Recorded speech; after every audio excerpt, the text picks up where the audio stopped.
அமாவாசையப்போ எப்போவுமே வந்துட்டு கண்டிப்பாக காகத்துக்கு சாப்பாடு வச்சுருவோம். அதுவும் இது வந்து புரட்டாசி அமாவாசை ரொம்பவே ஸ்பெஷல். இறந்தவங்களுக்கு வந்து ரொம்ப அன்போடு அவங்க கூட இருந்த நினைவுகள்லாம் வந்து நினச்சிட்டு நல்லா அவங்கள மனசார வேண்டிக்கிட்டு சாப்பாடு வச்சோம் அப்படின்னா அவங்க ரொம்ப சந்தோஷப்படுவாங்க. நம்மளும் நினச்சதெல்லாம் நடக்கும் அப்படின்னு சொல்லி ஒரு வீடியோவில் பார்த்தேன்.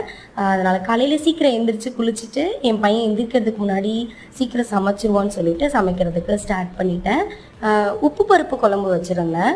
அதுக்கப்புறம் வந்துட்டு பூசணிக்காய் வந்து பொரியல் செஞ்சுருந்தேன். பூசணிக்காய் பொரியல்லாம் வைக்கக்கூடாது, வெறும் பருப்பு மட்டும்தான் வைக்கணும் அப்படின்னு சொன்னதுனால பூசணிக்காய் வந்து எங்களுக்காக சமைச்சிக்கிட்டேன்.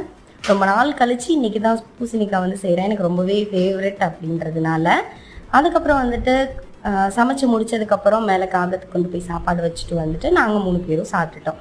என்னோட வீடியோ பிடிச்சிருந்தா சப்ஸ்கிரைப் பண்ணுங்கள். அடுத்த விலாகில் பார்க்குறேன். பாய்.